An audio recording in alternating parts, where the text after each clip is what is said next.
వీలైతే అందరూ కూడా ఒక క్షణం మోకరించవలసిందిగా మనం చేస్తున్నాము.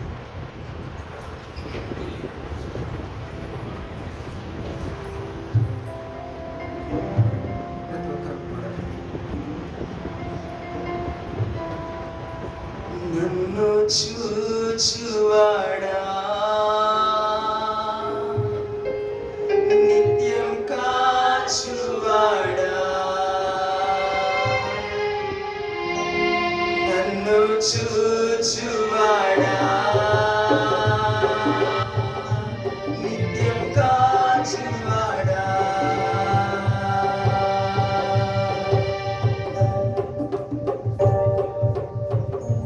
నన్ను చూచువాడా,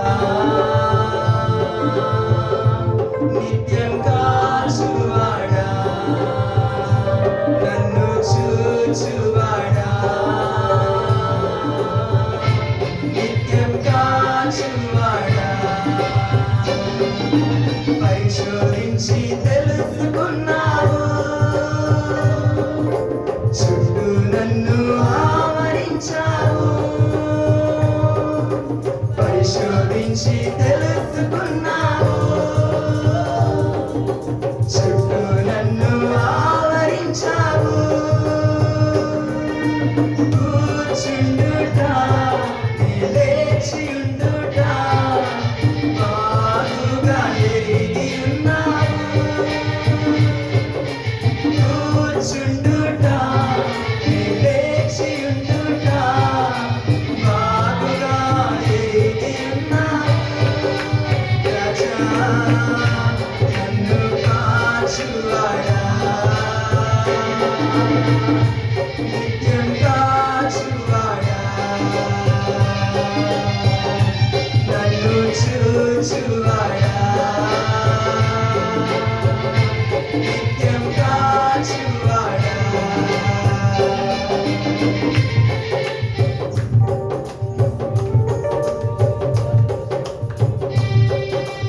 తలంపులు తపనయు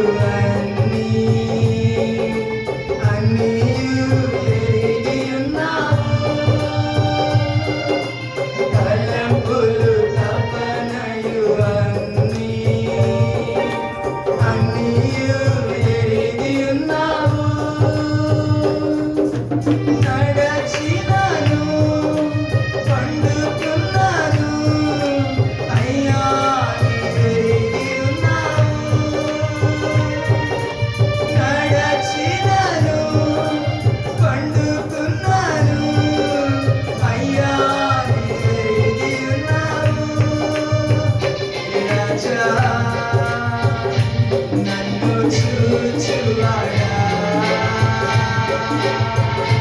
నిత్యం కాచువాడా, నన్ను చూచువాడా, నిత్యం కాచువాడా, వెనుకను ముందును కాపి చుట్టూ నన్ను ఆవరించావు, వెనుకను ముందును కాపి చుట్టూ నన్ను ఆవరించావు, చేతులచే అనుదినము పట్టి నీవే నడిపించావు, నీ చేతులచే అనుదినము పట్టి నీవే నడిపించావు, రాజా నన్ను చూచువాడా, నిత్యం కాచువాడా, నన్ను చూచువాడా, నిత్యం కాచువాడా, పరిశోధించి తెలుసుకున్నావు, చుట్టూ నన్ను ఆవరించావు, పరిశోధించి తెలుసుకున్నావు, చుట్టూ నన్ను ఆవరించావు,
హల్లెలూయా.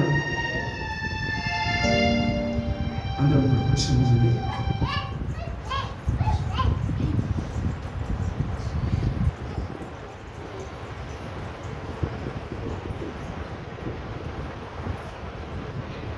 దేవుని అతి పరిశుద్ధ నామములో ఇప్పుడు వచ్చినటువంటి ప్రియ దేవుని బిడ్డలందరికీ కూడా ప్రభువును రక్షకుడైనటువంటి యేసుక్రీస్తు నామములో వందనాలు తెలియజేస్తున్నాను. మొదటిగా ఈ అవకాశం అనుగ్రహించిన కృపగల దేవునికి కృతజ్ఞతాస్తుతి వందనాలు తెలియజేసుకుంటున్నాను. అదే విధముగా దైవజనులకు కూడా, సంఘమునకు, సంఘ పెద్దలకు, కూడి వచ్చిన మీ అందరికీ కూడా వందనాలు తెలియజేసుకుంటూ ఉన్నాను. దైవజనులు చెప్పి ఉన్నారు కదా, దేవుడు ఇచ్చినటువంటి అవకాశం అని నేనే అనుకోలేదు. కానీ ఆ విధంగా దైవజనులు ఆలోచన చేసి జీవితంలో అడుగు పెట్టనంటూ ఉండగా ఆఖరి వారము ప్రసంగం ఇవ్వాలి అని చెప్పారు. సరే, ఏదేమైనా దేవుడు నడిపించేవాడై ఉన్నాడు కాబట్టి ఆయన మీద నమ్మకంతో చెప్పాలి అని ఆశపడుతూ ఉన్నాను. అందరూ విన్న ప్రసంగమే అయినను దేవుడు నాకు ఇచ్చిన అవకాశాన్ని బట్టి మరి ఒకసారి వాక్యాన్ని నెమరు వేసుకోవడానికి దేవుడు కృపను చూపించారు. అందుని బట్టి కృతజ్ఞతలు తెలియజేసుకుంటూ ఉన్నాను. వాక్య భాగంలోనికి వెళ్ళబోయే ముందు ఒక చిన్న ప్రశ్న. దేవుని సన్నిధికి మనం అందరము కూడా ఎందుకు వచ్చి ఉన్నాము? దేవుని సన్నిధిలో ఉన్న మనమందరము కూడా ఎందుకు దేవుని వైపు చూసి కరములు చాపి ఆరాధించి ఉన్నాము? చెప్పగలరా?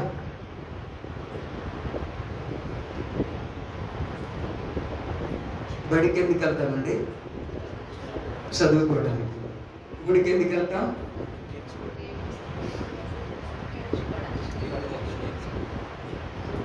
జీవితాలు మార్చుకోవడానికి అని దైవజనం చెప్పారు. జీవితాలను మార్చుకోవాలి అంటే మందిరంలోనికి దేనికి వెళ్తాం? మారాలి అంటే ఏం చేయాలి? ఏదో ఒకటి చేయాలి, అవునా? దేవుని మందిరానికి ఎందుకు వచ్చాము? దేవుణ్ణి ఎందుకు ఆరాధించాము?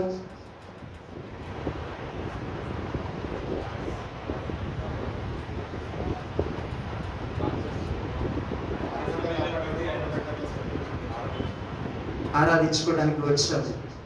ఆరాధన అంటే ఏంటి? కనపరచడం ఒకటే నా ఆరాధన అంటే?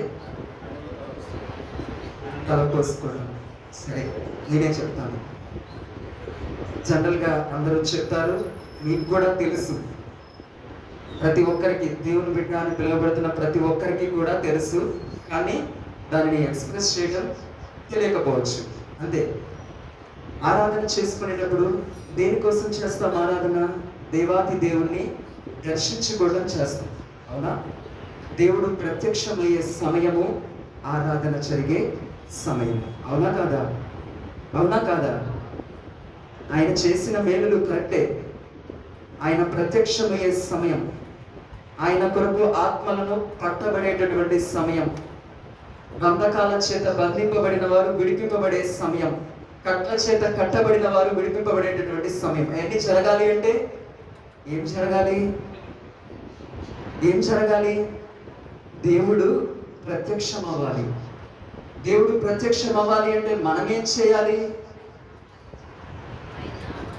ఆహ్వానించాలి.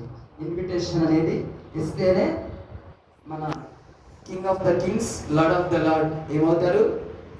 వస్తారు. ఆఫ్టర్ ఆల్ మన బంధువులే పిలిస్తే రారు, పిలవకపోతే రారు. పిలిస్తే ఏదో ఒకటి చెప్తారు. కానీ సర్వాధికారి, సర్వశక్తిమంతుడు, గొప్ప దేవుడై ఉన్నటువంటి మహాదేవుడిని మనం ఏం చేయాలి? ఎంతో వినయ మనస్కులమై, కీర్తన గ్రంథంలో ఉంటుంది, గడగడలాడుచు వణుకుచు ఆయన ఏం చేయాలి? ఆహ్వానించాలి. మనం ఎప్పుడైతే ఆయన ఆహ్వానిస్తామో ఆయన ఏమవుతారు? ప్రత్యక్షం అవుతారు. ఆయన ఎప్పుడైతే ప్రత్యక్షం అవుతాడో అప్పుడే ఏం జరుగుతుంది? ఏం జరుగుతుంది? దైవజనం చెప్తారు, జీవితాలు అనేవి మారుతాయి. అంతేకాని దేవుని సన్నిధికి వచ్చి క్రమము తప్పకుండా పాటలు పాడి ఆరాధనలో గడిపాము అనుకుంటూ వాక్యాన్ని చదువుతూ ఏదో బడికి వెళ్ళినట్లు వెళుతూ ఉంటే దేవుడు ప్రత్యక్షం అవుతాడా? అవ్వడు. దేవుని సన్నిధిలో ఆరాధించుకోవడానికి వచ్చిన ప్రతి ఒక్కరి యొక్క ఆశ ఏమై ఉండాలి అంటే ఆయన యొక్క ప్రత్యక్షతని కన్నులారా చూడాలి అన్న ఆశతోనే వచ్చేవారిగా ఉండాలి.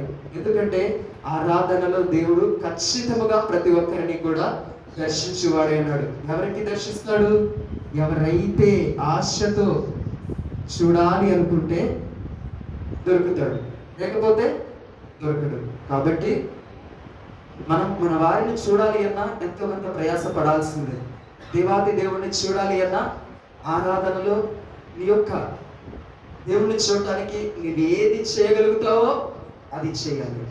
నీ శక్తి లోపము లేకుండా నీవు ఆయన్ని ఘనపరచాలి. అవునా కదా? ఘనపరిచినప్పుడు దేవాది దేవుడు ఏమవుతాడు? మన మధ్యకు దిగి వచ్చేవాడై ఉన్నాడు.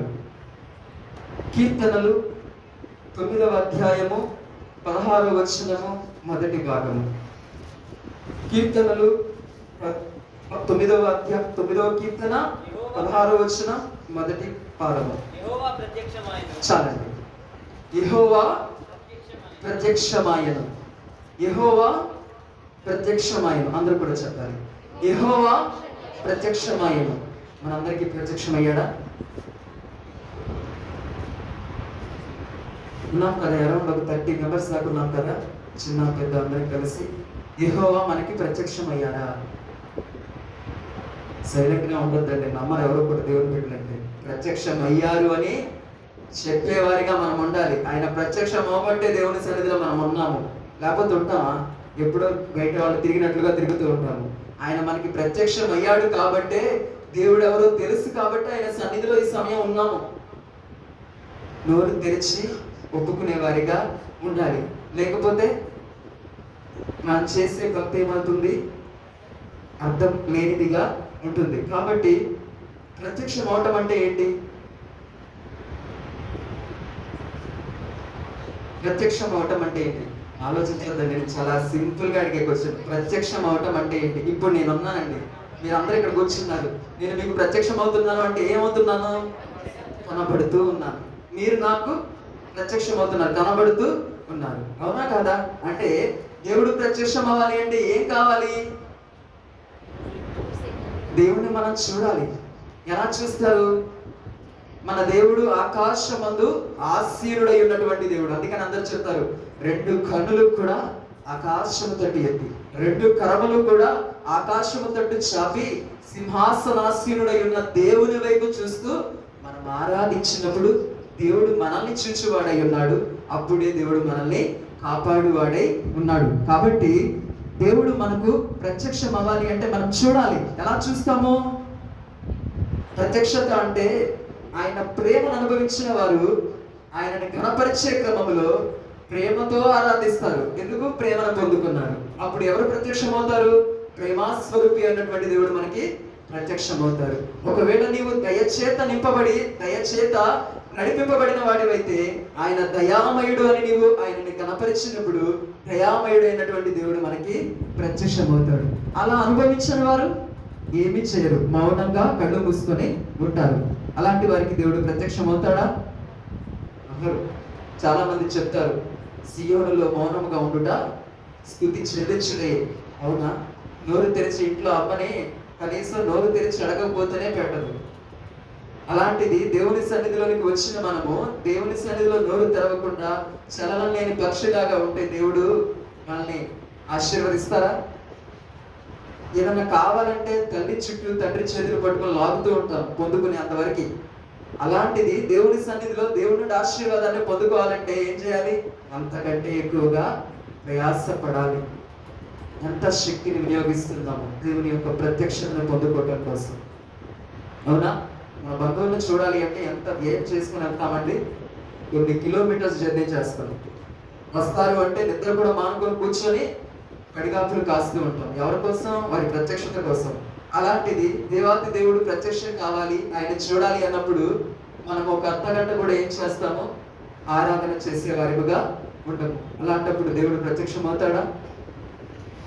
ఎలాగూ వారంలో మిగతా రోజులు ఆరాధించాం, ఆదివారం పూట ఆరాధిస్తాం. ఆరాధించే సమయంలో కూడా దేవుడిని ప్రక్కనే పెట్టేస్తూ ఉంటాము. మరి ఎలా దేవుడు ప్రత్యక్షం అవుతాడు? దేవుడు నా ప్రార్థన ఆలకించట్లేదని అంటాము, దేవుడు నా బాధలు అర్థం చేసుకోవట్లేదు అంటాము, దేవుడు అసలు ఉన్నాడా, నన్ను చూడట్లేదు అంటాము. కానీ దేవుడు ఎల్లప్పుడూ చూచేవాడై ఉన్నాడు, కాపాడేవాడై ఉన్నాడు, సహాయం చేయవాడై ఉన్నాడు. కానీ మనము ఆయన యొక్క సహాయాన్ని పొందుకోలేని అసమర్థులముగా జీవిస్తున్న వారమై ఉన్నాము. కాబట్టి పరిశుద్ధ గ్రంథములో దేవాది దేవుడు 3 రకాలుగా ప్రత్యక్షమయ్యాడు. అందరికీ తెలిసినది. మొదటిగా ఆయన సశరీరుడుగా ప్రత్యక్షమయ్యాడు. సశరీరుడుగా ప్రత్యక్షమైన క్రమంలో ఆయన ఎన్నో అద్భుతాలని, ఆశ్చర్యాలని జరిగించారు. ఎలా చెప్పగలరు ఆయన సశరీరుడుగా ప్రత్యక్షమయ్యారని?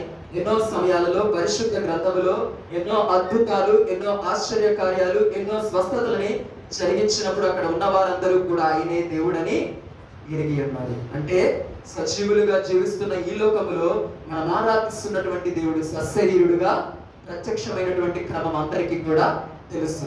అంటే ఫర్ ఎగ్జాంపుల్ మన పక్కవారి జీవితంలో, మన జీవితంలో దేవుడు కార్యాలు చేసినప్పుడు దేవుడు ఏమై ఉన్నాడు? సజీవుడై ఉన్న దేవుడై ఉన్నాడు. ఆయన కార్యాలు చేసినప్పుడు ఆయన ఏమై ఉన్నాడు? సశరీరుడుగా ఈ లోకానికి వచ్చిన వాడై ఉన్నాడు. రెండవదిగా ఎలాగా వచ్చాడు ఆయన? సశరీరుడుగా బహిరంగంగా అందరికీ కనపడే విధంగానే ఈ లోకంలోనికి దిగి ఉన్నారు. రెండవదిగా ఆయన ఎలా వచ్చారు? ఎలా వచ్చారు కాదు, ఎలా రాబోతున్నారు? రహస్యంగా రాబోతున్నారు. ఎలా వస్తారు?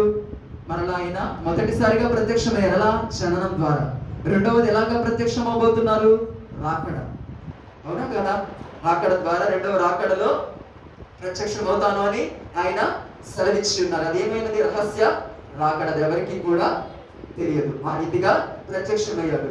మూడవది సర్వ మానవాళి కోసం ఆయన ప్రత్యక్షమవనై ఉన్నారు. ఎలా?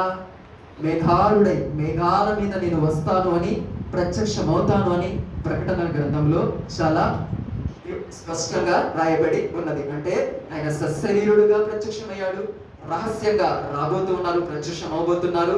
అంతేకాదు సర్వలోకమునకు కూడా ఆయన ప్రత్యక్షమౌట కొరకు మేఘాల మీద రానై ఉన్నారు. కాబట్టి జ్ఞాపకం చేసుకోవాలి, ఆయన ప్రత్యక్షమయ్యే దేవుడై ఉన్నాడు.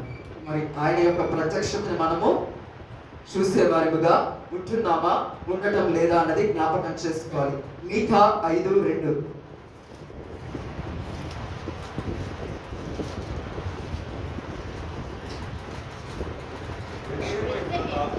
బెత్లెహేము ఎఫ్రాతా యూదా వారి కుటుంబములలో స్వల్ప గ్రామమైనను నా కొరకు ఇశ్రాయేలీయులను ఏలబోవాడు నీలో నుండి వచ్చును. పురాతన కాలము మొదలుకొని శాశ్వత కాలము ఆయన ప్రత్యక్షమగుచుండెను.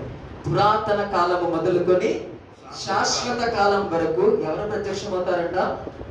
ఆయన ప్రత్యక్షమవుతాను అని ఆయన ఎలా చెప్పారు? చాలా అథారిటీతో స్టాంపింగ్ చేస్తున్నారు. నేను ప్రత్యక్షమవుతాను. ఒక్క క్షణం కాదు, పురాతన కాలం మొదలుకొని శాశ్వత కాలం వరకు ఆయన ప్రత్యక్షమవుతాను అని సెలవిస్తున్నారు. ఎవరైనా సరే దేవుడు నాకు ప్రత్యక్షం అవరు, ప్రత్యక్షం కాలేదు అని ఎవరైనా చెప్తే అది నిజంగానే తప్పు.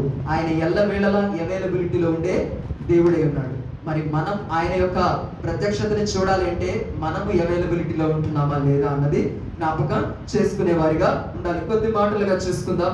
ఎందుకు ఆయన ప్రత్యక్షం అవుతారు, ఎవరికి ఆయన ప్రత్యక్షం అవుతారు, ఈ 2 మాటలు చెప్పుకొని వర్తమానాన్ని ముగించుకుందాం. ఎందుకు దేవుడు ప్రత్యక్షం అవుతాడు చెప్పగలరా? 1 యోహాను 3:8.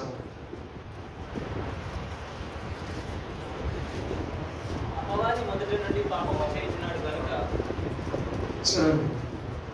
పాపము చేయువాడు అపవాది సంబంధి. అపవాది యొక్క క్రియలను లేపరచుటకి దేవుడి కుమారుడు ప్రత్యక్షమయ్యాడు. చాలండి. అపవాది ఎదుట నుండి పాపము చేయుచున్నాడు గనుక పాపము చేయువాడు అపవాది సంబంధి. అపవాది యొక్క క్రియలను లయపరచుటకి దేవుని కుమారుడు ప్రత్యక్షమయ్యాడు. యేసుక్రీస్తు వారు ఎందుకు ప్రత్యక్షమయ్యారు? అపవాది యొక్క క్రియలను లయపరచుట కొరకే దేవుని కుమారుడు ప్రత్యక్షమయ్యాడు. ఎందుకు దేవుడు ప్రత్యక్షమయ్యాడు?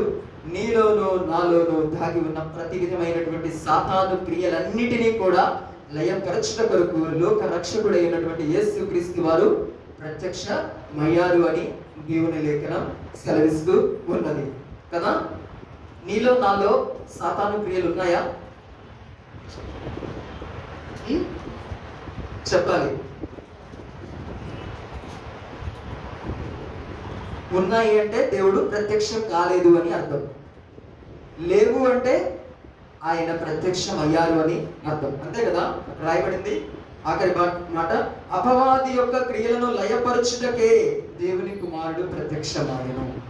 అపవాది క్రియలు ఇంకనూ మనలో జీవిస్తూ ఉన్నాయి అంటే దేవుని యొక్క ప్రత్యక్షత మనం ఇంకా పొందుకోలేదు అని అర్థం. ఎవరిలో అయితే అపవాది క్రియలు దూరం అయిపోతూ ఉంటాయో వారిలో దేవుడు ప్రత్యక్షమయ్యాడు అని అర్థం. అదే విధముగా ఎందుకు దేవుడు ప్రత్యక్షం అవుతాడు? 1 పేతురు 1:7 భక్తియందు సహోదర ప్రేమను నశించిపోవు సువర్ణము అగ్ని పరీక్ష వలన శుద్ధపరచబడుచున్నది కదా. దానికంటే అమూల్యమైన మీ విశ్వాసము ఈ శోధనల చేత పరీక్షకు నిలిచినదే. యేసు క్రీస్తు ప్రత్యక్షమైనప్పుడు మీకు మెప్పును మహిమయు ఘనతయు కలుగుటకు కారణమాయెను. ఎందుకు దేవుడు ప్రత్యక్షమయ్యారండి?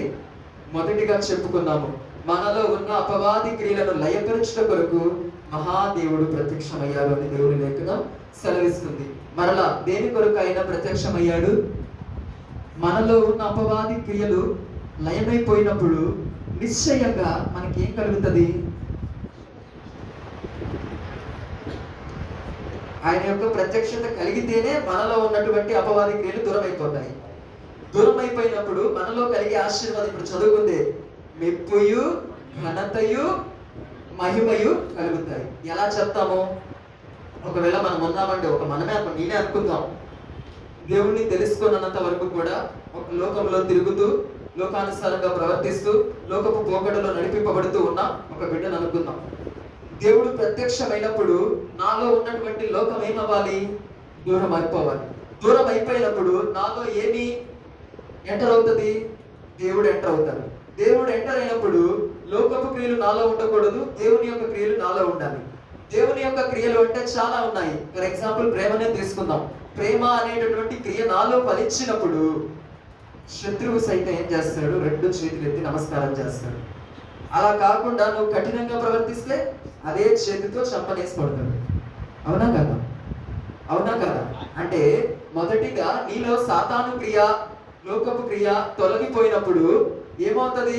ఆటోమేటిక్గా నీలో దైవికమైనటువంటి గుణములు అనేవి ఏలుబడి అవుతాయి. అవి ఏలుబడి అయినప్పుడు ఆటోమేటిక్గా నీ ముందున్నటువంటి వారందరూ కూడా నిన్ను తెలియకనే గౌరవిస్తూ ఉంటారు. ఒక్కొక్కసారి కూర్చున్న మీరైనా నుంచున్న నేనైనా ఎంతో మంది దేవుని బిడ్డల జీవితాల్లో మనకి ఏ విలువ కూడా లేదు, ఏ అర్హత కూడా లేదు. ఒక్కొక్క క్షణం ఆలోచిస్తే మన ముందున్న వారు కానీ మన పక్కన ఉన్న వారు కానీ మనల్ని గౌరవించే విధానము కానీ మనకి మర్యాద చూపించే విధానాన్ని కానీ చూస్తే ఒక్కొక్క క్షణం ఆశ్చర్యపోతూ ఉంటాము. నీ ఇంట్లో నీ తల్లి నీ తండ్రి నిన్ను గౌరవించదు, కానీ సంఘములో సమాజంలో నీ స్థితి ఏదైనా అయి ఉండొచ్చు, నీ చేతిలో చిల్లి గవ్వ కూడా లేకుండా ఉండొచ్చు, కానీ నీకు ఇచ్చే ఘనత, నీకు ఇచ్చే మహిమ, నీకు ఇచ్చే గౌరవం అనేది ఎంతో ఉన్నతముగా ఉంటుంది. దేనిని బట్టి ఇస్తారు?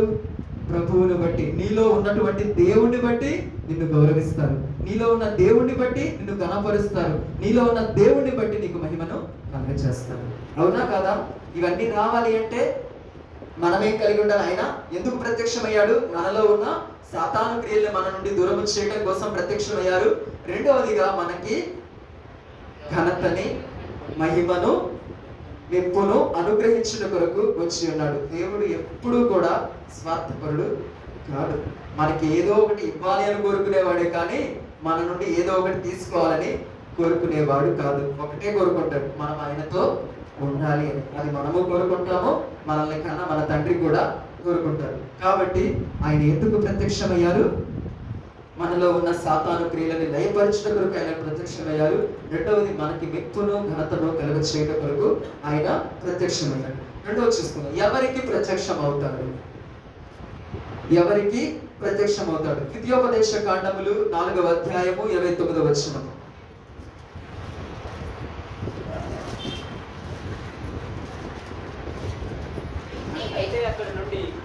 అయితే అక్కడ నుండి నీ దేవుడైన యెహోవాను నీ దేవుడైన యెహోవాను మీరు వెతికిన ఎడల మీరు వెతకని ఎడల నీ పూర్ణ హృదయముతోను నీ పూర్ణ హృదయముతోను నీ పూర్ణాత్మతోను వెతుకున్నప్పుడు నీ పూర్ణ ఆత్మతోను వెతికినప్పుడు ఆయన నీకు ప్రత్యక్షమగును. ఆయన నీకు ప్రత్యక్షము. ఎవరికి ఆయన ప్రత్యక్షమవుతారు అని సెలవిస్తూ ఉన్నారు? ఆయనను వెతికిన వారికి ఆయన ప్రత్యక్షమవుతాను అని సెలవిస్తూ ఉన్నారు. అంటే ఆయన ప్రత్యక్షం కావాలి అంటే ఏం చేయాలి? ఆయన వెతకాలి. మౌనంగా కూర్చుంటే సరిపోదు. ఆయన వెతికితేనే. ఆయన ఎలా వచ్చాడు? వెతుక్కుంటూ వచ్చాడు మన దగ్గరికి, మనం దొరికాం. మరి ఆయన మనకు దొరకాలంటే మనం కూడా ఏం చేయాలి? వెతకాలి. వెతికినప్పుడే ఆయన మనకి దొరుకువాడే ఉన్నాడు. ఎందుకంటే ఆయన అంటాడు, దొరుకు కాలములోనే యెహోవాను వెతుకుడి అంటున్నాడు. మరి దొరికే కాలంలో మనం వెతుకుతున్నామా లేదా? ఇప్పుడు దేవుడు అణువణువు ఉన్నారు, అవునా? దేవుడు తెలిసిన బిడ్డలకి తెలుసు, దేవుడు తెలియని బిడ్డలకు కూడా తెలుసు. వాళ్ళు తెలియకుండానే దేవుడు తెలుసు. ఎందుకంటే వాళ్ళకి దేవుడు ప్రత్యక్షం అవుతూనే ఉన్నారు. వాళ్ళకి ప్రత్యక్షం కాకపోవచ్చు, మనకి ప్రత్యక్షమయ్యే విధానాన్ని చూసి దేవుడు అని చెప్పుకునేవారు ఎంతో మంది ఉన్నారు. కాబట్టి సర్వలోకములో దేవుడు ప్రత్యక్షత అనేది జరుగుతూనే ఉంది. ఎందుకంటే ఆయన వాగ్దానం చేశాడు, అంత్య దినాలలో ప్రతి ఒక్కరి మీద నేను ఆత్మని కృమ్మరించెదను అని దేవుని లేఖనం సెలవిస్తూ ఉన్నది. కాబట్టి ఎవరైతే పూర్ణ హృదయముతో పూర్ణ ఆత్మతో ఆయనని వెతుకుతారో వారందరికీ కూడా దేవాతి దేవుడు ప్రత్యక్షమవుతాను అని సెలవిస్తూ ఉన్నారు. పరమగీతములు 3వ అధ్యాయము 1వ వచనము చూసుకుందామండి.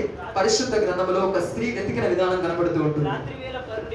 రాత్రి వేళ పరుండి ఉండి నేను నా ప్రాణప్రియుని వెతికి తిని వెతకినను అతడు కనబడక ఉండెను. చాలండి. నాకు చాలా ఇష్టమైన మాట, అందరికీ కూడా చాలా అనుకూలంగా ఉన్న మాట. ప్రతి ఒక్కరికి తెలుసు. ఏమన్నాడు? ఒక స్త్రీ చెప్తుంది అక్కడ, రాత్రి వేళ పరుండి ఉండి నేను నా ప్రియుని, నా ప్రాణ ప్రియుడిని వెతికింది. ఎలా వెతికిందంట? ఎలా వెతికిందంట? రాత్రి వేళ పరుండి ఉండి నేను నా ప్రియుడిని వెతికింది. చాలా మంది చెప్తారు, నిద్రలో నాకు దేవుడు ప్రత్యక్షమయ్యాడు. అర్థమైందా? ప్రార్థన చేసిన తర్వాత పండుకుంటే దేవుడు నాకు ప్రత్యక్షమయ్యాడు. అక్కడ ఏం చెప్తున్నా దేవుడు? రాత్రి వేళ పరుండి ఉండి నేను నా ప్రియుని వెతికినను అతడు కనబడకయుండెను. అంటే దేవుడు అంత చులకనైపోతూ ఉన్నాడండి. చాలా మందిని మీకు తెలియకపోవచ్చు, కొంతమందిని టచ్ చేస్తే చాలు ఏం చేస్తారో తెలుసా? దేవుడు నాకు కొత్త కనబడుతూ ఉంటాడండి. నిజంగానే దేవుడు కొత్త కనబడుతూ ఉంటారు. నిద్రలో కనబడతారు అంటారు, లేకపోతే నడుస్తుంటే కనబడుతూ ఉంటారు. నాతో దేవుడు మాట్లాడేశారంటారు, చూడగానే నాతో మాట్లాడేశారంట.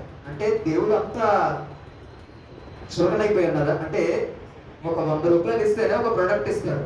అలాంటిది సర్వాధికారి శ్రీమంతుడైనటువంటి దేవుడు ఊరకనే ప్రత్యక్షం అవుతారా? ఎవరు? కానీ కొద్దిపాటి ప్రార్థన వస్తే, కొద్దిపాటి వాక్యం చదవడం వస్తే, కొద్దిపాటి వాక్యం చెప్పడం వస్తే, అనుదినము క్రమం తప్పకుండా దేవుని సన్నిధికి వెళితే చాలు. ఒకటే, అందరూ కూడా ప్రాఫిట్సే, అందరూ కూడా గొప్ప దైవజనులే, అందరూ కూడా గొప్ప సంగీతకారులే, అందరూ కూడా గొప్ప ఆత్మీయ వరముల చేత, ఆత్మీయ ఫలముల చేత అలంకరింపబడిన వారిగానే ప్రవర్తిస్తూ ఉంటారు. మరి అయితే దేవుడు ఎవరికి ప్రత్యక్షం అవుతారా? అవరు. ఇట్లా చూడగానే మీ గురించి చెప్పేస్తానంటే ప్రత్యక్షం అయిపోతారా? చెప్పండి. అవుతారు. కానీ ఆ అవ్వాలి అంటే ఏం చేయాలి? నీవు ముందు ఆయన వెతకాలి. ఎవరిని? దేవుడిని వెతికితే దేవుడి నేత్రాలు నీకు అనుగ్రహిస్తాడు. ఆ నేత్రాలతో నీవు చూసినప్పుడు ఈ ముందున్నోళ్ళు కనపడతాడు. దేవుడిని వెతకకుండా వెతికాను అన్న భ్రమలో ఉంటూ అందరినీ చూసి దేవుడు నీతో మాట్లాడుతున్నారు అని చెప్తే అది నిజమా? లేదు. అది తెలియకే చాలా మంది గొర్రెల మందగా పరిగెడుతూ ఉన్నారు. కాబట్టి జ్ఞాపకం చేసుకోవాలి. ఈరోజు నా అంశం అది కాదు, నన్ను క్షమించండి, టాపిక్ డైవర్ట్ అయింది. ఏదేమైనప్పటికీ ఇక్కడ చదువుకున్న దాని క్రమంలో ఏమని రాయబడి ఉంది? రాత్రి వేళ పరుండి ఉండి నేను నా ప్రాణప్రియుని వెతికినను అతడు కనబడకయుండెను. తర్వాత వచ్చిన చదువుకుందాం. నేను ఇప్పుడే లేచెదను, పట్టణము వెంబడిపోయి వెతుకుదును, సంత వీధులలోను రాచ వీధులలోను తిరుగుదును, నా ప్రాణప్రియుని వెతుకుదును అని నేను అనుకొట్టిని నేను వెతికినను అతడు కనబడలేదు. స్పష్టంగా దేవుడు మాట్లాడుతున్నాడు. ఆమె ఏం చేసిందంట? దేవుడు ప్రత్యక్షమయ్యే సమయంలో దేవుడిని వెతకకపోతే తర్వాత నీవు ఎంతగా వెతికినా ఆయన దొరకడు. ఆయన దొరుకు కాలంలోనే మనము ఆయన్ని వెతికే వారముగా ఉండాలి అని దేవుడు సెలవిస్తూ ఉన్నారు. కాబట్టి మనల్ని మనము జ్ఞాపకం చేసుకోవాలి. ఎలా ఉంది మన జీవితం? మనం ఆయన్ని వెతుకుతున్నామా లేదా? వెతికితే ఎలా ఉంటుందంటే మన జీవితం స్థిరముగా, నిలకడగా, అంటే ఏ సమస్య లేకుండా ఒక స్థిరమైనటువంటి పునాది మీద కట్టబడినటువంటి ఒక పట్టణముగా మన జీవితం అనేది ఉంటుంది. జ్ఞాపకం చేసుకోవాలి. ఆయన దొరుకు కాలంలోనే మనము వెతికే వారిగా ఉండాలి. ఎలా వెతుకుతున్నాము? నిద్రపోతూ కాదు వెతికేది, చురుకుగా వెతికే వారిగా ఉండాలి. ఎలా? ఆశతో వెతికే వారిగా ఉండాలి.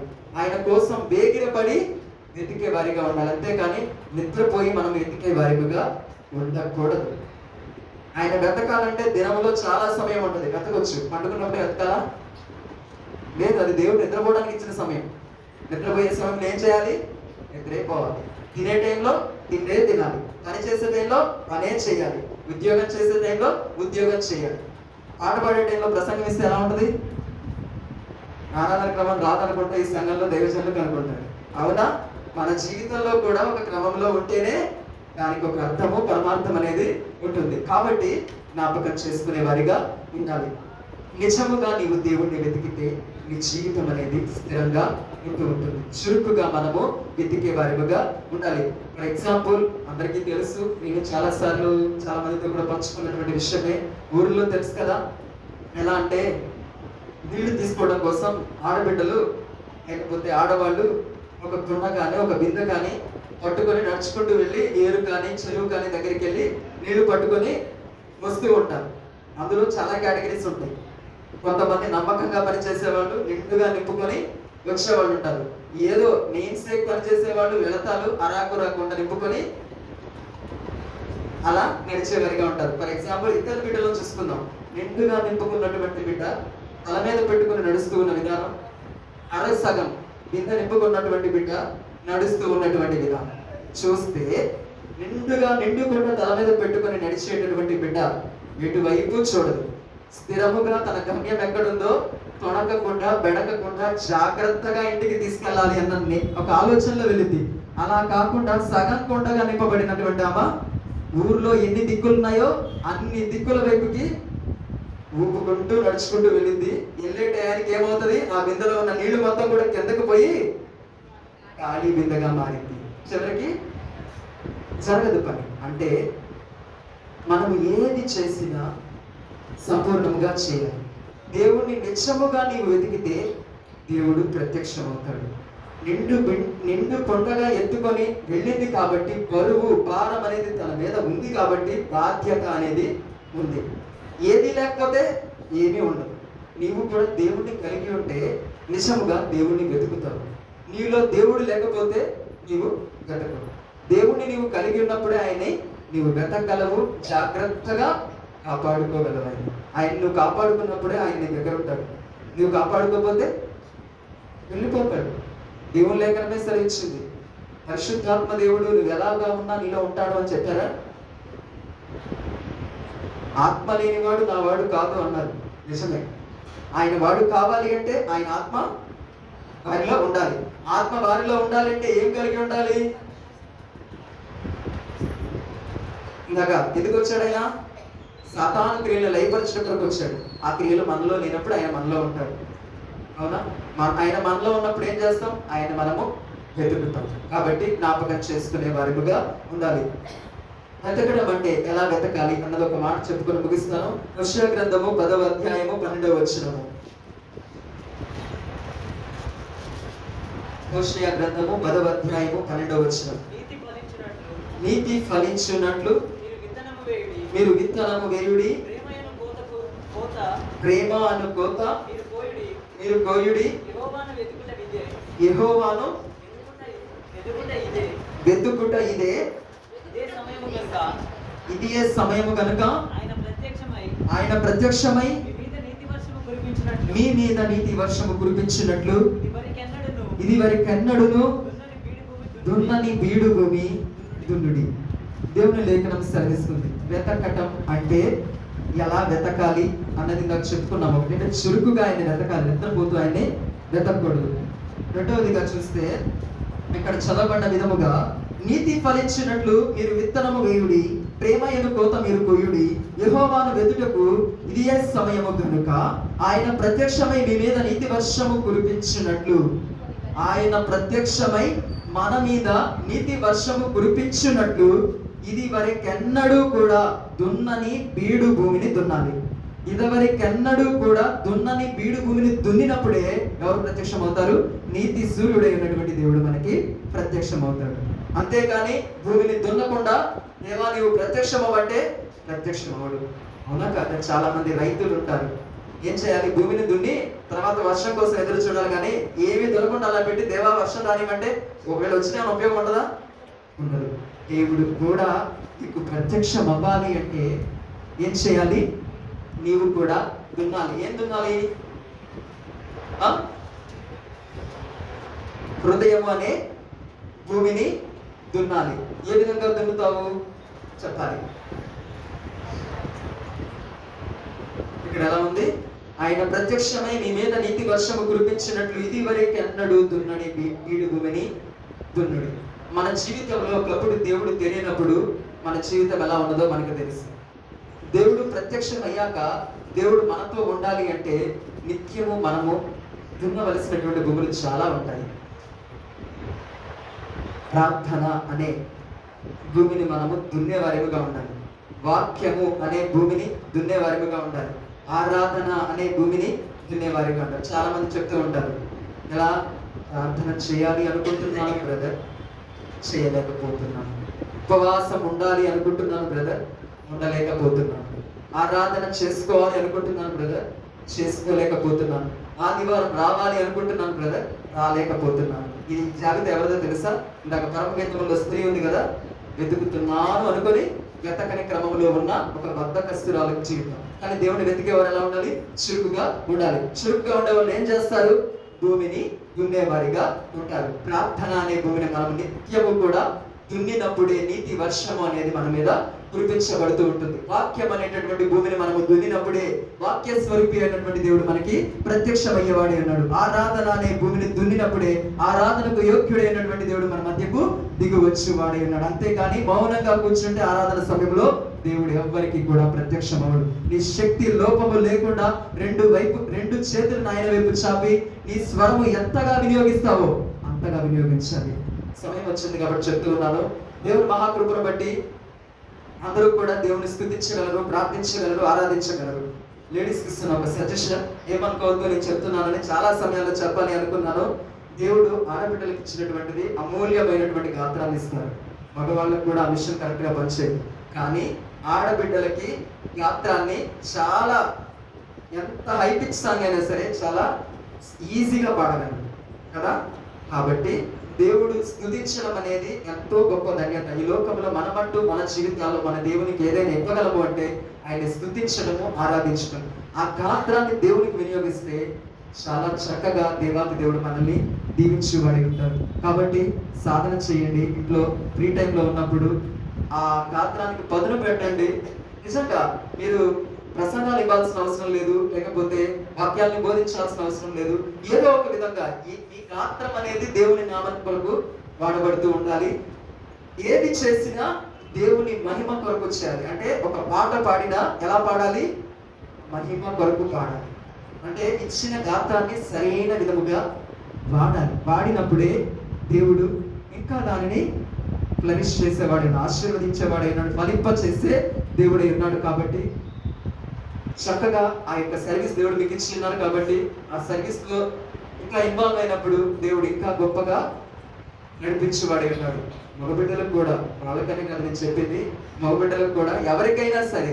కాకపోతే లేడీస్ కి నేను స్టడీ చేసిన క్రమంలో భాగంగా ఎన్నోసార్లు కంపేర్ చేసుకుంటూ ఉంటాను. వాళ్ళతో చాలా ఈజీగా పాడతారు, నేను పాడలేదు. అందుకే వాళ్ళకి సజెషన్ ఇవ్వాలని ఆశపడుతూ ఉన్నాను. ఏదేమైనప్పటికీ నీతి సూర్యుడు మనకు ప్రత్యక్షం అవ్వాలి అంటే మన భూమిని, మన జీవితం అనేటటువంటి భూమిని దున్నే క్రమంలో ఉండాలి. దున్నాలి అంటే చాలా రకాలు ఉన్నాయి, నేను ఇప్పుడు చెప్పను. చాలా సమయం అయిపోయింది. ఏదేమైనప్పటికీ ఆయన మనకు ప్రత్యక్షం అవ్వాలి అంటే అనుదినము ప్రార్థన, మోకాళ్ళు నలగగొట్టబడినప్పుడే మన ముఖము అనేది వెలిగింపబడుతూ ఉంటుంది. వాక్యములు చదివినప్పుడే మన జీవితాలకు పట్టుకున్న చీడ అనేది విడిపింపబడుతూ ఉంటుంది. ఆరాధన చేసినప్పుడే మనలో నిస్సారమైనటువంటి భూమి సారవంతమైనటువంటి నేలగా మారుతూ ఉంటుంది. ఆ నీతి వర్షం నీ మీద నా మీద కురిపింపబడాలి అంటే అనుదినము ఆయన కొరకు ప్రయాసపడే వారిగా ఉండాలి. ఎవని వాని క్రియల చొప్పున వానికి జీతం ఇస్తానని దేవుడు సెలవిస్తున్నాడు. నీ క్రియ ఎలా ఉంది? ప్రార్థనలో నువ్వు చేసే క్రియను బట్టే నీకు ప్రతిఫలం వస్తుంది. వాక్యము చదివే విధానంలో నీ క్రియను బట్టే నీకు ప్రతిఫలం వస్తుంది. ఆరాధన చేసేటప్పుడు నీ క్రియను బట్టే నీకు ప్రతిఫలం అనేది వస్తుంది. నీవు ఎంతగా దున్నగలుగుతావో, ఎన్ని గంటలు ప్రార్థన చేయగలుగుతావో, ఎన్ని గంటలు వాక్యాన్ని చదవగలుగుతావో, ఎంత సమయం దేవుణ్ణి ఆరాధించగలుగుతావో, ఎంతగా దేవుని బిడ్డల్ని ప్రేమించగలుగుతావో, ఎంతగా దేవుని పరిచర్యలో వాడబడుతూ ఉంటావో అంతగా దేవుడు మనల్ని ఆశీర్వదించు వాడే ఉన్నాడు. దేశము యొక్క ఉన్నతమైనటువంటి స్థలముల మీద మనల్ని నిలబెట్టు వాడే ఉన్నాడు. ఎవరిని నిలబెడతాడు? ఆయన కొరకు ఎంతగా ప్రయాసపడి దున్నుతారో వారినే. అంతేగాని పెద్ద సింహాసనం వేసి అక్కడ కూర్చోబెట్టరు. తెలియకుండానే మీరు ఇక్కడే ఉంటారు, కానీ మీ లెవెల్ ఎక్కడో ఉంటుంది. ఏంటిది? ఒక మనిషి ఇచ్చే మెప్పు, ఒక మనిషి గౌరవించే గౌరవం, ఇవే అండి. అంతేగాని తీసుకెళ్ళి ఎక్కడో కొండ మీద మనల్ని కూర్చోబెట్టరు. ఒక మనిషి 2 చేతులు ఎత్తి నమస్కారం చేయడం అనేది నేను ఎక్కడో కూర్చోబెట్టినట్టు లెక్క. చాలా మంది వాగ్దానాలు ఏమి పట్టుకొని ఏదేదో చేసేసుకుంటూ ఉంటారు, ఏదేదో అనుకుంటూ ఉంటారు. కానీ నేను ఆరాధిస్తున్న దేవుడు అంతా చౌకనైనటువంటి దేవుడు కాదు. ప్రతి ఒక్కరు కూడా పని చేస్తేనే ప్రతిఫలం అనేది అనుగ్రహిస్తూ ఉంటారు. కాబట్టి ఆయన ప్రత్యక్షమయ్యారు. ప్రత్యక్షం కావటం కోసం ఈ లోకానికి వచ్చారు. మనల్ని వెతికి, మనల్ని రక్షించి, మనకు రక్షణ భాగ్యమును అనుగ్రహించి, మనకు బాప్తిస్మమును అనుగ్రహించి, ఆయనలో ఉన్న మెలకువలన్నింటినీ కూడా నేర్పిస్తూ ఉన్నారు. మరి ఆయన వెతికే వరకుగా మనం ఉంటూ ఉన్నాము. ఎలా వెతుకుతున్నాము? నిద్రపోతూ బద్ధకస్తుల వలె దేవుణ్ణి వెతికే వరకుగా ఉంటున్నామా? చురుకుగా దేవాది దేవుణ్ణి మనము వెతికే వరముగా ఉంటున్నామా లేదా అన్నది జ్ఞాపకం చేసుకోవాలి. అంతేకాకుండా ఎలా ఉండాలి? ఆయన కొరకు దున్నబడే వరముగా మనం ఉండాలి. పేతురు భక్తుడు తెలుసు కదా, ఆయన ఒక్కసారి దున్నితే ఏమైంది? మొదటి ప్రసంగానికి 3,000 మంది, రెండో ప్రసంగానికి మరి మనం ఒక పాట పాడితే ఎలా ఉంటుంది? ఒక ప్రార్థన చేస్తే ఎలా ఉంటుంది? ఒక ఆరాధన చేస్తే ఎలా ఉంటుంది? మన ఆత్మ అయినా సరే ఇంకా ఉజ్జీవం పడుతుందా? లేకపోతే మనతో కలిసి మనతో ఉన్న వాళ్ళందరూ కూడా కొట్టుకుపోతున్నారా? జ్ఞాపకం చేసుకోవాలి. మనము దేవుళ్ళో ఉండాలి, మనతో ఉన్న వారందరూ కూడా దేవుళ్ళో ఉండాలి అన్నదే మన యొక్క ఆశయమై ఉన్నది. కాబట్టి ఆయన వెతకాలి. అంత్య దినాల్లో ఉండి ఉన్నాము. ఏ సమయం ఏమవుతుందో తెలియని అర్థం కాని పరిస్థితిలో ఉన్నాము. కాబట్టి ఆయన చెప్పాడు, ఈ కాలంలో నేను దొరుకుతాను అని. మరి వెతికే వరకుగా మనం ఉన్నప్పుడే ఆయన్ని చూస్తాము. ఆయన్ని చూసినప్పుడే, ఆయనకి మనం కనపడ్డప్పుడే మన చెయ్యి పట్టుకుని ఆయనతో మనల్ని తీసుకుని వెళ్ళేవాడే ఉన్నాడు. ఆయన సింహాసనం మీద మనల్ని కూర్చోబెట్టుకునే వాడే ఉన్నాడు. కాబట్టి ఊరకనే ఆయన రాకడలో మనము ఎత్తబడం. ఆయన వెతికినప్పుడు ఆయన మనకు కనపడాలి, మనం కూడా ఆయన కనపడాలి. అప్పుడే మనల్ని ఆయన తీసుకొని పెడతాడు. కాబట్టి మనమందరము కూడా ఆయన వెతికే క్రమంలో ఉన్న విధానాలన్నింటినీ కూడా ధ్యానిస్తూ జ్ఞానపూర్వకంగా ఆయనలో ఉండాలి అని ఎంతగా దేవాది దేవుడు ఆశపడుతూ ఉన్నాడు. కాబట్టి కొన్ని మాటలు దేవుడు మన యొక్క వినికిడిలో దీవించింది కాక ఒక చిన్న ప్రార్థన చేసుకుని ప్రతి ఒక్కరు కూడా కలిసి ఒక్క నిమిషం ప్రార్థన చేసుకున్నాం.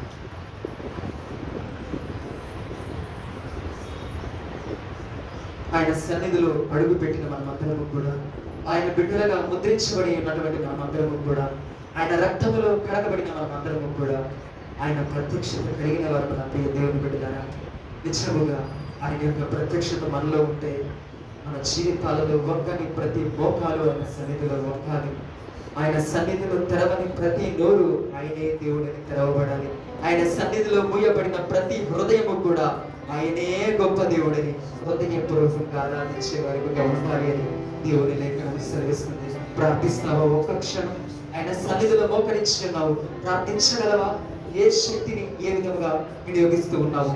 దేవుడు నీకు ఎంతో గొప్ప ఆయుష్ను అనుగ్రహించి ఉన్నారు, ఆరోగ్యాన్ని అనుగ్రహించి ఉన్నారు, గొప్ప తలాంతులను అనుగ్రహించి ఉన్నారు, గొప్ప జ్ఞానాన్ని అనుగ్రహించి ఉన్నారు. ఏ విధముగా ఆయన సన్నిధిలో నీ జీవితం అనే భూమిని దున్నుతూ ఉన్నావు ఒక్కసారి జ్ఞాపకం చేసుకో. ప్రార్థన చేసుకునే సమయాన్ని దేవుడు అనుగ్రహించి ఉన్నారు. నీవు నిజముగా నోరు తెరిచి ప్రార్థన చేయాలి అని ఆశ కలిగి ఉన్నట్లయితే ప్రక్క వారు ఏదో అనుకుంటారనే ఆలోచన కలిగినట్టు నా ప్రియ దేవుడు బిడ్డ, నీ జీవితాన్ని బాగు చేసేవాడు నేను ఆరాధిస్తున్న దేవుడే ఉన్నాడు. నా జీవితాన్ని బాగు చేయవాడు నేను ఆరాధిస్తున్న దేవుడే ఉన్నాడు. కాబట్టి నోరు తెరిచి అడుగు, నోరు తెరిచి అడుగు. నిశ్చయముగా నా దేవుడు నీ జీవితాన్ని మార్చివాడే ఉన్నాడు. నీ జీవితంలో మూసుకుపోయిన ప్రతి ద్వారమును కూడా తెరిచివాడే ఉన్నాడు. నీ వెన్నడు కూడా దున్నని భూమిని నీవు దున్నినప్పుడు నీతి సూర్యుడైనటువంటి దేవుడు తన యొక్క వర్షముతో నిలబెట్టువాడే ఉన్నాడు. ఒకవేళ నీవు ఆయన యొక్క వర్షములో తడపబడాలని ఆశ కలిగి ఉన్నట్లయితే, ఆయన యొక్క వర్షము చేత నింపబడాలని ఆశపడుతూ ఉన్నట్లయితే, దేవా నీ సన్నిధికి వచ్చి ఉన్నానయ్యా, నా జీవితం అనే భూమిని నీ సన్నిధిలో పెడుతూ ఉన్నానయ్యా. దున్నుటకు కావలసిన జ్ఞానాన్ని నాకు దయచేయదేవా, దున్నుటకు కావలసిన శక్తిని నాకు దయచేయదేవా. నిస్వార్థమైనటువంటి మనస్సుతో, విశ్వాస సహితమైన భక్తితో నిజ దేవుడు అయిన నిన్ను వెతికే కృపను నాకు దయచేయదేవా అని నోరు తెరిచి అడుగు నా ప్రియ దేవుని బిడ్డ. సత్యవంతుడైనటువంటి దేవుడు, సత్య స్వరూపి అయినటువంటి దేవుడు ప్రతి క్షణము కూడా నీకు ప్రత్యక్షమయ్యే దేవుడై ఉన్నాడు. ఆయన ప్రత్యక్షతని నీవు చూసినప్పుడే ఈ లోకంలో ఉన్న చీకటి నీ నుండి దూరం అయిపోతూ ఉంటది.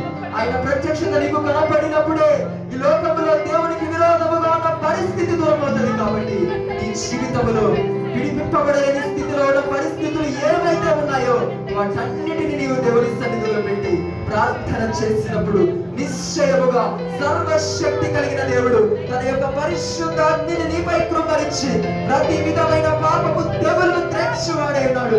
ప్రతి విధమైనటువంటి చీకటిని తొలగించేవాడే ఉన్నాడు. కాబట్టి సంపూర్ణమైన సమర్పణతో, సజీవమైన యాగముతో దేవా నన్ను దర్శించయ్యా, నా బ్రతుకుని మార్చయ్యా, నా జీవితంలో మార్పును తీసుకురాయ్యా. అనుదినము కూడా నీ సన్నిధిలో నీ యొక్క ముఖ దర్శనము చేసుకోగలిగే కృప నాకు దయచేయాలని అడుగు నా ప్రియ దేవుని బిడ్డ. దేవుడు నిన్ను చూడాలి అని ఎంతగానో ఆశపడుతూ ఉన్నారు. నీవు కూడా దేవుణ్ణి చూడాలని ఆశ కలిగి ఉన్నట్లయితే నోరు తెరిచి అయ్యా నిన్ను చూడాలని ఆశ కలిగి ఉన్నానయ్యా అని ఒక్క మాట పలుకు. నిశ్చయముగా నిశ్చయముగా నేను ఆరాధిస్తున్న దేవుడు నీకు ప్రత్యక్షమయ్యేవాడే ఉన్నాడు. కాబట్టి ప్రతి ఒక్కరికి కూడా నోరు తెరిచి అడుగుదాం. మహాపరిశుద్ధుడా, మిక్కిలి ప్రేమ కలిగిన దేవుడా, గొప్ప తండ్రి, నీకే కృతజ్ఞతలు నాయనా. ప్రార్థన ఆలకించువాడా నీకే స్తోత్రములు. సర్వ శరీరులు నీ యొద్దకు వచ్చెదరు అన్నట్లుగా మమ్మలను నీ పాద సన్నిధానములకు నడిపించుకుంటున్నందుకే నీకు స్తోత్రములు. సజీవులు సజీవులే కదా నిన్ను స్తుతించాలి అని సెలవిచ్చినట్లుగా మమ్మలను సజీవుల లెక్కలో నిలవబెట్టిన వాడా నీకే వందనాలయ్యా. నీ పాద సన్నిధిలో ఆయన నీ వైపు చూస్తూ అడుగుతున్నామయ్యా. దేవా, నీవు ప్రత్యక్షమవుతూనే ఉంటావు, కానీ నీవు మాకు ప్రత్యక్షము కావాలి అంటే, మేము మిమ్మల్ని చూడాలి అంటే మిమ్మల్ని వెతకాలయ్యా. వెతుకుటలో ఉన్న ఆశీర్వాదమును మాకు చూపించారు దేవా. వెతుకుట మాకు నేర్పించమని వేడుకుంటున్నానయ్యా. మా కర్మలను పట్టుకొని మమ్మల్ని నడిపించి మిమ్మల్ని వెతుకుటకు కావలసిన జ్ఞానాన్ని మాకు దయచేయండి. చురుకైనటువంటి భక్తిని మాకు దయచేయండి. చురుకుదనముతో నీ సన్నిధిలో నీ వైపు చూసేవారిగా, నీ కొరకే పరిగెత్తేవారిగా, ప్రభు నీ కొరకే బ్రతికేవారిగా, నీలో జీవించేవారిగా, నీ యందు ఆనందించేవారిగా మీ ఉండటకు మీ సహాయం అనుగ్రహించమని వేడుకుంటున్నామయ్యా. ఎందరైతే విశ్వాసముతో నీ వైపు చూస్తూ నిన్ను నాయన నీ సన్నిధిలో ప్రార్థిస్తూ ఉన్నారు, వారందరి జీవితాలలో వారి యొక్క ముఖములు లక్షింపబడకుండానట్లు వారి జీవితాలలో ఈ కార్యములను జరిగిస్తున్నందుకు కృతజ్ఞతలు నాయన.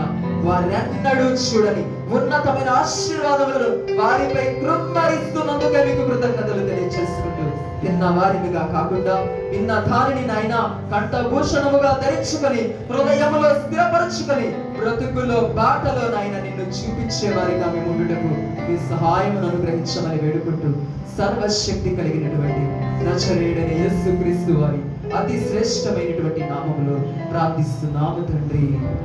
ఆమేన్.